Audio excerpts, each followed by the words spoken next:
Iniwan ako ng aking ina sa isang bahay aliwan at dahil dito, naging reyna ako ng entabladong puno ng karahasan.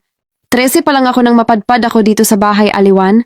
Iniwan kasi ako dito ng aking ina, ngunit hindi na ako binalikan. Nakilala ko si Aling Susan, ang babaeng tagapamahala dito sa bahay aliwan. Siya na rin ang tumayong ina ko. Aminin ko, sobra akong nagalit sa aking ina dahil sabi niya ay babalikan niya ako kinabukasan pero hindi na siya bumalik. Araw-araw akong naghihintay na sana balikan niya ako. Pero araw-araw din akong bigo. Nora, ano ka bang bata ka? Anong oras na andyan ka pa rin sa labas? Pumasok ka na dito at tumulong ka sa kusina. Hindi ka na babalikan ng nanay mo. Di ba nga iniwan ka na nga niya sa akin, wika ni Aling Susan? Habang binabanggit niya ang mga salitang iyon, nadudurog ang puso ko sa galit at pangungulila. Opo Aling Susan, papasok na po.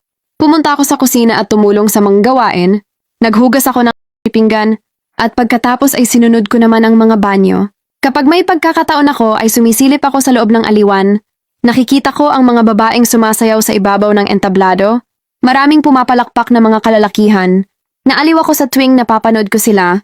Pero nagagalit sa akin si Aling Susan kapag sumisilip ako sa loob. Dahil hindi daw yung pambata. Sa araw-araw na lumipas ay unti-unti ko nang nakalimutan ang lungkot.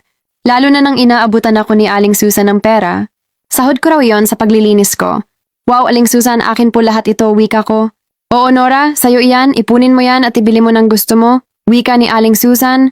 Sumapit ang 16 kong kaarawan, maalindog na ang aking pangangatawan. At marami nang nabibighani sa akin. Nora, napakaganda mo na ngayon. Gusto mo bang magtrabaho sa aliwan? Para mas malaki ang kitain mo? Sigurado dadami ang customer natin. Wika ni Aling Susan? Ano naman hong trabaho, wika ko. Ano pa, sasayaw ka lang sa taas ng entablado. At pagkatapos nun, kung sino gustong mag-table sa'yo, doon ka may tip yun, sa'yo na. At kapag sinabi na lalabas yun mas malaki, pero ikaw na ang magdedesisyon nun, kasi katawan mo yan, wika pa niya. Ganun lang po ba Aling Susan? Sige ho, gusto ko ngang sumayaw eh. Gusto kong makaipon. Malay niyo makabili ako ng sarili kong bahay, wika ko. Hehehe, tama yan, matuto kang mangarap Nora, wika ni Aling Susan. At sabay opo ako. Isang gabi, malaki ang problema ni Aling Susan. Hindi kasi pumasok si Rexy. Siya kasi ang dancer for the night. Dumadami na ang mga tao para manood. Pero wala pa rin si Rexy. Kaya agad akong pinuntahan sa kusina ni Aling Susan. Nora, pasigaw nitong tawag sa lingon ko. Bakit po Aling Susan? Ano po problema? Humahangos po kayo dyan? Ay nako Nora, malaki talaga ang problema ko. Halika at may sasabihin ako sa'yo. Wika ni Aling Susan. At agad-agad akong sumunod kay Aling Susan. At dito, ako ang naging ilaw sa gitna ng entablado. Maraming nanonood at maraming humanga sa akin. Dahil dito maraming mga kalalakihan na gusto akong makilala. Magkasiping, kauna-unahan kong naging customer ang isang businessman, isang matandang lalaki. Pumayag ako sa alok nito dahil sa malaking halaga. Ngayon lang kasi ako nakakahawak ng malaking halaga, pero hindi pala ganun kadali iyon. Akala ko, simple lang ang magbigay.